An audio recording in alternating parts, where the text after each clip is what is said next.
समान पात्रता परीक्षा 2022 की अधिसूचना है वो कम्प्लीटली जारी कर दी गई है। उसके बाद से आपके बहुत से कन्फ्यूजन्स मुझे लगातार देखने को मिल रहे हैं। सीईटी की जो अधिसूचना है वो कल जारी हुई है और सीईटी के बारे में आपने ऑलरेडी, मुझे पता है, आपने 4 से 5 वीडियो देख भी लिए होंगे। यूट्यूब पर बहुत से वीडियोज़ हैं, लेकिन इन वीडियोज़ में मैं आपके एग्जाम पैटर्न, सिलेबस, कब फॉर्म के आने की जो बातें हैं वो सारी बातें मैं क्लियर करने वाला हूँ। मतलब इस जो अधिसूचना की बातें हैं उसको जो अब तक आपको नहीं पता वो सारी बातें मैं सामान्य सरल भाषा में क्लियर करने वाला हूँ। नमस्कार दोस्तों, एजुकेशन जॉब हेल्पलाइन की एक और हेल्पफुल और लेटेस्ट इंफॉर्मेशन वीडियो में आप सभी का स्वागत है। तो साथियों, यहाँ पर आप देख पा रहे होंगे राजस्थान अधीनस्थ एवं लिपिक वर्गीय जो सेवा है उसकी समान पात्रता परीक्षा 2022 इसकी नियमावली जारी कर दी गई है। पिछले 1 सालों से राजस्थान सरकार की तरफ से इसकी सुगबुगाहट चल रही थी और फाइनली अब इसका नोटिफिकेशन सर्कुलर आ चुका है। तो अब जो भर्ती आयोजित करवाई जाएगी जो सीईटी के दायरे में है वो सारी सीईटी के तहत ही ये भर्तियां करवाई जाएगी। यहाँ पर जो बहुत से स्टूडेंट्स कह रहे हैं सभी परीक्षाओं की एक परीक्षा, ऐसा कुछ नहीं है। यहाँ पर ये कंप्लीटली एक पात्रता परीक्षा रहने वाली है। जो मेंस एग्जाम होगा वो होगा ही होगा।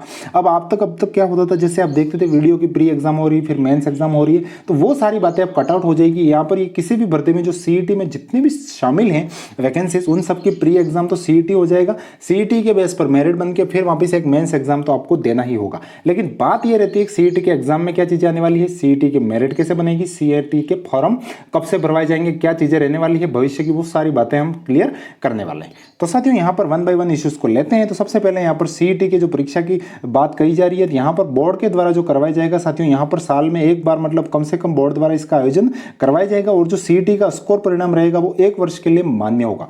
मतलब आपको जो सीईटी का रिजल्ट आया उसके 1 वर्ष तक वो सर्टिफिकेट जो सीईटी का रहेगा पात्रता परीक्षा का वो वैलिड रहेगा। उसके आने वाले 1 साल में जितनी भी वैकेंसी आएगी तो उसमें आपका सीईटी का जो मेरिट सर्टिफिकेट है वो आपका उसमें काम आने वाला है, वो आपको उसी अकॉर्डिंग आपको मौका मिलेगा। आप सीईटी के स्कोर सुधारने का भी आपको उसमें अवसर मिलता रहेगा, अनगिनत अवसर मिलेंगे। आप जो सर्वोत्तम उपलब्ध स्कोर है उसको इंक्लूड करके आप जो फॉर्म है उसको अप्लाई कर पाएंगे। तो इस प्रकार से ये पूरी कट ऑफ रहने वाली है। जो भी है सीईटी के न्यूनतम अंक भर्ती एजेंसी तय करेगी, उसका कंप्लीटली आधार रहेगा वो रहेगा। यहाँ पर जो विज्ञापित रिक्ति आएगी, जैसे ही कोई वैकेंसी निकलेगी तब यहाँ पर प्री एग्जाम का काम कैसे करेगा सीईटी, तो आप देख पा रहे होंगे यहाँ पर ये बात इंक्लूड की गई है कि जो 15 गुना अभ्यर्थी हैं उनको यहाँ पर कंप्लीटली विज्ञापित रिक्तियों के आवेदन करने हेतु पात्र होंगे। तो यहाँ पर ये बात है, जैसे मान लो आपकी पटवारी की वैकेंसी आ गई, 3000 पोस्टों पर यहाँ पर वैकेंसी आ गई, तो यहां पर 3000 का 15 गुना कितना होता है, तो आप देख पा रहे होंगे 3000 का 15 गुना करेंगे तो आपको 45,000 जो कैंडिडेट्स हैं वो यहां पर सीईटी स्कोर के आधार पर ले लिए जाएंगे। उसमें फिर कैटेगरी वाइज अगर किसी कैटेगरी का कम प्रतिनिधित्व आ रहा है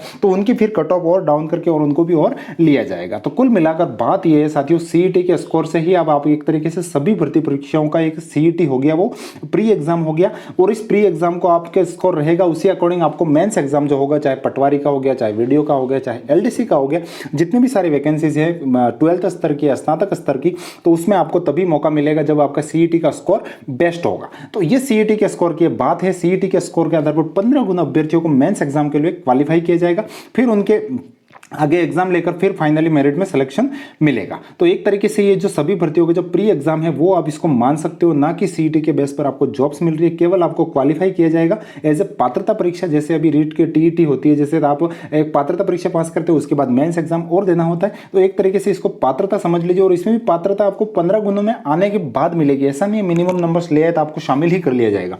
तो इसलिए आपको सीईटी की बहुत अच्छे से तैयारी करनी है, क्योंकि ये सभी भर्तियों का एक तरीके से प्रवेश द्वार अब बन चुका है। तो यहाँ पर इससे संबंधित जो अधिसूचना से कंप्लीटली सारी बातें हैं, आपको जो ऑनलाइन प्रोसेसिंग की जो फीस वगैरह सब कुछ वो कार्य करवाया जाएगा। राजस्थान अधीनस्थ बोर्ड इसका जो काम है वो करेगा। इसके ऑनलाइन फॉर्म, उसके सर्कुलर कंप्लीटली जारी किए जाएंगे। और जो इसमें साथियों आप सीईटी में जो रहेगा आपका 2 पेपर रहेंगे, एक स्नातक स्तर रहेगा, एक सीनियर सेकेंडरी स्तर का देखने को मिलेगा। तो 2 स्तर रहेंगे, दोनों स्तर के अकॉर्डिंग उसमें वैकेंसीज आपको देखने को मिलेगी। वहीं अगर परीक्षा की स्कीम की बात करें तो यहाँ पर जो सर्कुलर में जो कंप्लीटली जो परीक्षा स्कीम है, जो पाठ्यक्रम एग्जाम पैटर्न है, वो सब कुछ बोर्ड निर्धारित करेगा। बोर्ड स्नातक स्तर, सीनियर सेकेंडरी स्तर के लिए पृथक सीईटी संचालित होगी और उसी हिसाब से अलग अलग आपको पाठ्यक्रम देखने को मिलेगा, लेवल ऑफ स्टैंडर्ड्स देखने को मिलेंगे। तो हम जो पोस्ट वर्गीकरण है वो हम बाद में देखेंगे, लेकिन एक एग्जाम पैटर्न की जैसे हम बात करें तो सीईटी परीक्षा के एग्जाम पैटर्न में अभी इस अधिसूचना में कुछ भी नहीं, लेकिन जैसे ही यहाँ पर 2022 समान पात्रता परीक्षा का आयोजन होगा, इसका सर्कुलर बहुत जल्द आने वाला है। अब जो नेक्स्ट आपको जो भी वैकेंसी देखने को मिलेगी, वो चाहे आने वाली एलडीसी हो या फिर जो भी अकाउंटेंट वगैरह की जो भी वैकेंसीज अभी आएगी, वो सारी आपको सीईटी के बेस पर ही देखने को मिलेगी। तो वो चाहे अब सारी वैकेंसीज के लिए आपका सीईटी एक मेन हो जाने वाला है। तो यहाँ पर जो सीईटी 2022 का सर्कुलर बहुत जल्द जारी हो जाएगा, मैं भी आप मान के चलिए मंथली 1 मंथ या 2 मंथ में नेक्स्ट ये आपका जारी हो जाएगा इसका सर्कुलर, क्योंकि ये अधिसूचना जारी हो चुकी है। अब ये नियमावली बोर्ड के पास पहुंच जाएगी और बोर्ड की रिस्पॉन्सिबिलिटी है वो सीईटी का आयोजन बहुत जल्द से जल्द इसको करवाना ही होगा। सीईटी के स्कोर का फिर आपको 1 साल तक वो सर्टिफिकेट आपका वैलिड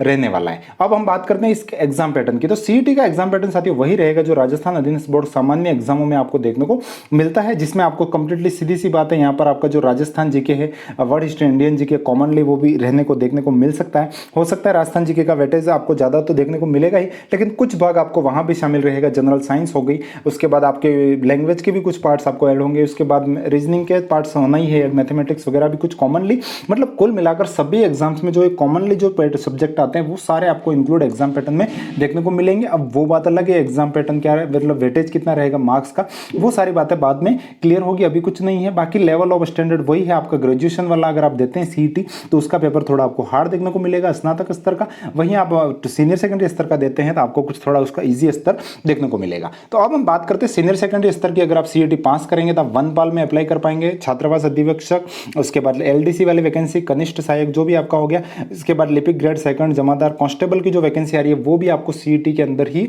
अब गिनी जाएगी। तो सीईटी का स्कोर कार्ड में आप 12th सीईटी का स्कोर पास करेंगे तो फिर आप इसमें इन पोस्टों पर अप्लाई कर पाएंगे और उसकी पात्रता के लिए आवेदन कर पाएंगे। उसके बाद स्नातक स्तर की जैसे मैं बात करूं, यहाँ पर होमगार्ड अधीनस्थ सेवा, कनिष्ठ लेखाकार, पटवारी का पद उसमें इसी में इंक्लूड हो गया। उसके बाद कनिष्ठ लेखाकार, राजस्व लेखाकार, पर्यवेक्षक हो गए। उसके बाद छात्रावास अधीक्षक ग्रेड सेकंड के भी पद इसमें आपके इंक्लूड रहेंगे। तो सारे पद इसमें यहाँ पर ये जो है सीईटी के तहत ही आपके आयोजित होंगे। तो अब आपको सीईटी की तैयारी में जो ये कॉमनली राजस्थान जीके से लेकर सारी चीज़ें देखने को मिलेगी। जैसे जैसे सर्कुलर कंप्लीटली जारी होगा मैं सारी और भी बातें क्लियर करूंगा। तो मैं आशा करता हूँ मैंने जो कुछ बातें आपकी जो कन्फ्यूजन होंगे वो क्लियर करने की कोशिश की है। हमारा टेलीग्राम चैनल आपको ज्वाइन कर लेना, इससे हर एजुकेशन संबंधी, भर्तियों संबंधी सारी अपडेट आपको सबसे पहले देखने को मिलेगी।